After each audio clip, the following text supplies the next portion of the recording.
শুনতে অনেকটাই অসম্ভব এবং বাংলা সিনেমার মতো মনে হলেও ম্যাটেরিয়ালিস্ট মুভিতে আমরা দেখি যে এখানে নায়িকা তার কোটিপতি বয়ফ্রেন্ডকে রেখে বেছে নেয় তার গরিবের ঘরে গরিব এক্সকে। এন্ড সত্যি বলতে এই জিনিসটা অনেকে মানতেই পারছে না যে কেন মেয়েটা এমন করলো, কি দরকার ছিল, মুভির কাহিনী রিয়েলিস্টিক না ইত্যাদি। আমার এই পুরো ব্যাপারটাতে দুইটা সিম্পল থিওরি আছে যে কেন মেয়েটা এরকম ডিসিশন নিল। তার আগে মুভির গল্পে যাওয়া যাক। মুভির শুরুতে আমাদের পরিচয় হয় লুসির সাথে, যে নিউ ইয়র্কের একজন সফল ম্যাচমেকার অর্থাৎ ঘটক। তবে নিজে সে কখনো বিয়ে করতে চায় না, যদি করতে হয়ও সে বিয়ে করবে অসম্ভব বড়লোক কোনো ছেলেকে, কেননা সেও গরিবের ঘরে জন্মানো মেয়ে। অভাব জিনিসটা সে এত কাছে থেকে দেখে এসেছে যে এই কষ্টের কাছে কোনোভাবেই সে আর ফিরে যেতে চায় না। আবার নিজের কাজ করতে গিয়ে মানুষের নানান এক্সপেকটেশন দেখেও সে হতাশ হয়ে যায়। সে খেয়াল করে যে বিয়ের বাজারে এসে সবাই লোভী, তারা যত পায় তত বেশি চায়। লুসির এমন একজন ক্লায়েন্ট থাকে যার নাম সোফি। সোফি বারবার ডেটে গিয়েও তার সোলমেট পাচ্ছে না এবং সে গিভ আপ করে দিবে এমন অবস্থা। মেয়েটাকে লুসি সান্ত্বনা দেয় এবং তার জন্য পারফেক্ট ম্যাচ খুঁজে বের করবে বলে কথা দেয়। এভাবে একদিন লুসি নিজের এক ক্লায়েন্টের বিয়ে অ্যাটেন্ড করতে যায়। সেখানে গিয়ে দেখে যে তার ক্লায়েন্ট প্যানিক অ্যাটাক করছে। লুসি তাকে সান্ত্বনা দেয়। এরপর ভেন্যুতে থাকা অন্যান্য সিঙ্গেল মেয়েদেরকে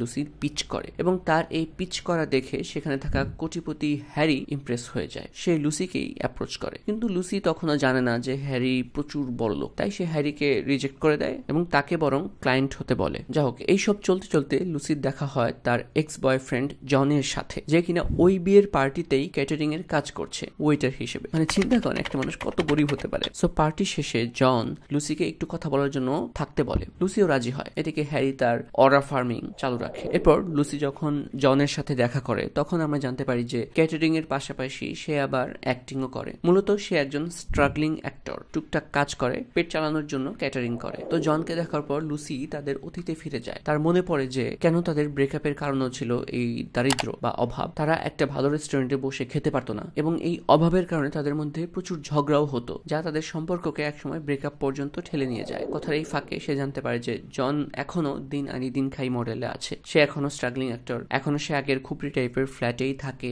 এখনো সে আগের ভাঙা গাড়ি চালায়। মানে এই ছেলের সাথে কেন কোনো মেয়ে থাকবে? এদিকে কিন্তু অন্য ঘটনা ঘটে যাচ্ছে। হ্যারি লুসিকে ইমপ্রেস করার চেষ্টা অব্যাহত রাখছে। লুসিকে ডেটে নিয়ে যাওয়ার ক্ষেত্রে শহরের কোনো লাক্সারি রেস্টুরেন্টই সে বাদ রাখে না। হ্যারিকে লুসি বারবার বলে যে সে আরো বেটার পার্টনার পাবে, কিন্তু হ্যারি তা মানতে নারাজ। একসময় সে লুসিকে ইমপ্রেস করেই ফেলে এবং তারা অফিসিয়ালি রিলেশনশিপে জড়ায়। কিন্তু এরই মাঝে বিরাট এক অঘটন ঘটে যায়। লুসির ক্লায়েন্ট সোফির কথা মনে আছে, যে তার সোলমেট পাচ্ছিল না? সেই সোফি একজনের সাথে ডেটিং এ গিয়ে অ্যাবিউজের শিকার হয়। অর্থাৎ লুসি যে পাত্রের সাথে তাকে সেটিং করে দিয়েছিল সে রীতিমতো সোফিকে মারধর করে। নিজের বসের কাছে সোফির এই ঘটনা শোনার পর লুসি ট্রমাটাইজড হয়ে যায়। তার বস লুসিকে বলে যে এখানে তার কোনো দোষ নেই, তার এ ব্যাপারে জানার কোনো উপায় ছিল না, এন্ড এরকম অঘটন নাকি ঘটেই। এই বিষয়টা তার বস যত সহজভাবে বলে লুসি অত সহজভাবে নিতে পারে না, বরং তার নিজের ইনটুইশন এবং স্কিলকে সে প্রশ্নবিদ্ধ করতে থাকে। নিজেকেও সে দোষ দিতে থাকে যে তার দ্বারা এত বড় ভুল কিভাবে হলো, সে কিভাবে মানুষ চিনতে এত বড় ভুল করলো। লুসি একটু ব্রেক নেওয়ার চিন্তা করে। একদিন হ্যারিকে নিয়েই সে জনের একটা শো দেখতে যায়। গিয়ে জনের সাথে আরেক দফা তার কথা হয়। জনের এই লাইফটাও সে একবার দেখে, যে সে যেভাবেই থাকুক যাই করুক চেষ্টা করে যাচ্ছে। এদিকে হ্যারির অরা ফার্মিং কিন্তু নেক্সট লেভেলে চলে গেছে। লুসির মন খারাপ থাকায় সে লুসিকে নিয়ে আইসল্যান্ডে ঘুরতে যাওয়ার সিদ্ধান্ত নেয় এবং সব ব্যবস্থাও করে ফেলে। মূলত সেখানে গিয়ে যে হ্যারি তাকে প্রপোজ করতে চায় এটিও লুসি বুঝে ফেলে। লুসি কয়েকদিন পর কাজে ব্যাক করে, কিন্তু ফোকাস করতে পারে না, কারণ তার মাথায় এখনো সোফির ঘটনাটা আছে। বস মানা করা সত্ত্বেও লুসি লুকিয়ে লুকিয়ে সোফির সাথে দেখা করতে যায়, তাকে ফলো করে। এরপর সোফির মুখ থেকে যখন সে ঘটনার ব্যাপারে আরো জানতে পারে, সোফির জন্য তার অনেক খারাপ লাগে এবং মায়া হয়, কিন্তু সে কিছু করতে পারে না। সোফিও বলে দেয় যে সে লুসিকে ক্ষমা করবে না এবং ইচ্ছামতো কথা শুনিয়ে দেয়। এই ঘটনার পর লুসি প্যানিক করে জনকে ফোন দিয়ে সব ঘটনা বলে। জন ও লুসির সব ঘটনা শুনে তাকে বোঝানোর চেষ্টা করে। এরকমই এক রাতে লুসি হ্যারির পায়ে একটা সার্জারির দাগ দেখে। সার্জারির বিষয়টা হ্যারি এর আগে এড়িয়ে গেলেও এবার স্বীকার করে যে সে তার হাইট বাড়ানোর জন্য মূলত তার পায়ের হাড় ভেঙে সার্জারি করিয়েছে। মানুষের কাছে অ্যাট্রাকটিভ ফিগার হওয়ার জন্য, নিজের অথরিটি এস্টাবলিশ করার জন্য সে এই পেইনফুল প্রসেসের মধ্যে দিয়ে গেছে, আর এটিকে সে একটি ইনভেস্টমেন্ট হিসেবে দেখে। ঠিক যেমন লুসি লুসিকেও সে নিজের ফিউচার পার্টনার হিসেবে একটা ইনভেস্টমেন্ট হিসেবেই দেখে। লুসি এসব শুনে সবকিছু রিকনসিডার করে। হ্যারিকে সে বুঝায় যে মেবি লুসি তার জন্য বেস্ট ইনভেস্টমেন্ট না, আরো অনেক অপশন হ্যারি পাবে। লুসি নিজে জানে না যে সে কি চায়, কেননা সে তার নিজের কাজ এবং ক্যারিয়ার নিয়ে অনেক প্রাউড ছিল, কিন্তু সেই কনফিডেন্স সে হারিয়ে ফেলেছে। সে রেসপেক্টফুলি হ্যারির সাথে তার সম্পর্কের ইতি টেনে নেয়। এই যে লুসির এসব ইমোশন, তার সাথে এত কিছু যে হচ্ছে তা শেয়ার করার মতো আর কেউ না থাকায় সে জনের সাথে দেখা করতে যায়। জন এত গরিব যে তাকে বাসায় ডেকে বসতে দিতেও ইতস্তত বোধ করে। লুসির মন ভালো করার জন্য সে তাকে একটা রোড ট্রিপে নিয়ে যায়। মানে চিন্তা করেন, কোথায় আইসল্যান্ড আর কোথায় রোড ট্রিপ। যা হোক, লুসিও মানা করে না, সে জনের সাথে বের হয়ে পড়ে। রোড ট্রিপে যাওয়ার পথে তারা একটি ওয়েডিং ক্র্যাশ করে, যেখানে তাদের অনেক ইমোশনাল কথাবার্তা হয়। জন লুসিকে বলে যে সব সময় সে তাকে চেয়েছে, কিন্তু লুসি যেমন লাইফস্টাইল চায় তা এফোর্ড করতে না পারায় সে আর কনফিডেন্স পায় না। এদিকে লুসিও কিন্তু লাইফের লাক্সারি সাইড দেখে ফেলেছে, কিন্তু লাক্সারি যে সব না এটাও সে এখন জানে। জনকে সে তবুও মন থেকে অ্যাকসেপ্ট করতে পারে না, কারণ জনকে বেছে নেওয়া মানেই অভাব এবং দারিদ্র্যের জীবনের সাথে মানিয়ে নেওয়া, যে জীবন থেকে সে এত বছর পালিয়ে বেড়ানোর চেষ্টা করেছে। তাদের এসব কথা চলতে চলতেই লুসির ফোনে তার ক্লায়েন্ট সোফির একটা কল আসে। সোফি জানায় যেই লোকটা তাকে অ্যাবিউজ করেছে সে তার বাসার সামনে দাঁড়িয়ে আছে এবং সোফি অনেক ভয় পাচ্ছে। ফোনে এই কথা শুনে লুসিও অনেক প্যানিক করে। আগের বার না হয় সে লুসির জন্য কিছু করতে পারেনি, কিন্তু এবার সে জনকে নিয়েই রওনা হয় এবং সময় মতো সোফির বাসায় গিয়ে পৌঁছায়, তাকে সেফ রাখে। জন পুরোটা সময় বাইরে অপেক্ষা করে। এদিকে সোফির সাথে লুসির অনেক কথা হয় এবং এরই মাঝে সে সেলফ রিফ্লেক্ট করারও সময় পায়। ভোরবেলা যখন সে বের হয়ে জনের সামনে আসে, তখন বিদায়ের আগে তাদের মধ্যে আর একটিবার কথা হয়। জন নিজের ফিলিংস এর কথা আবার বলে। সে চায় লুসি যেন তাকে আরেকটা সুযোগ দেয়। সে প্রমিস করে যে সে দরকার হলে ডাবল শিফট করবে, আরো বেশি কাজ করবে, যেন অভাব অনটনের কারণে লুসির কষ্ট না হয়। লুসিও জনের মধ্যে নিজেকে বদলানোর, লাইফস্টাইলকে উন্নত করার ইচ্ছা শক্তি দেখতে পায়। সিনেমার শেষ নাগাদ আমরা দেখতে পাই যে সে জনকেই বেছে নেয় এবং ছোট করে কোর্ট ম্যারেজ করে ফেলে। আমরা আরো দেখি যে লুসি তার বসের কাছ থেকে আরো বড় পজিশনে জবের অফার পায়, কিন্তু অফারটি হোল্ডে রেখে সে জনের সাথে পার্কের বেঞ্চে বসে লাঞ্চ করায় মনোযোগ দেয়।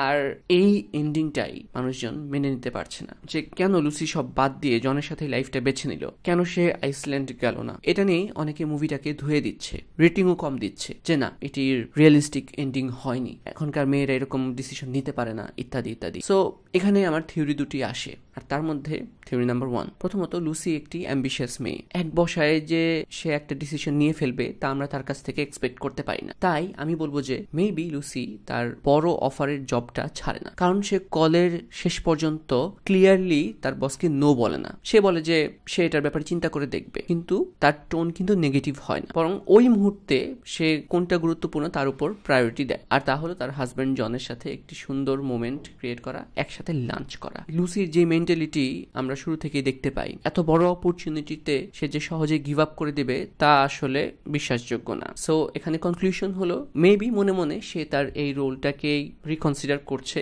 কিন্তু সে ব্যাপারটাকে আরো এথিক্যালি, তার কাজটাকে আরো কিভাবে আরো সুন্দরভাবে করতে পারবে সেই ব্যাপার চিন্তা করছে। কিন্তু এই জব বা টাকাই যে তার লাইফের একমাত্র এবং সর্বোচ্চ প্রায়োরিটি তা এখন আর সত্য না। থিওরি নাম্বার 2, যা আগের থিওরির সাথে পুরোই কন্ট্রাডিক্টরি, আর তা হলো she just had enough at a job. ওর নিজের ট্যালেন্টের উপর যে ফেথ ছিল ওটা এক কথায় বলতে গেলে শেষ হয়ে গেছে, কেননা সে নিজে দেখেছে যে তার ক্লায়েন্টও অ্যাবিউজের শিকার হয়েছে। অলসো তার বস যখন অ্যাডমিট করে যে এগুলো অহরহ হয়, তখন সে এটা বিশ্বাস করতে পারে না, কেননা এই ব্যাপারে তার কোনো আইডিয়াই ছিল না যে এত বড় একটা রিস্ক ফ্যাক্টর তার এই কাজের সাথে জড়িত।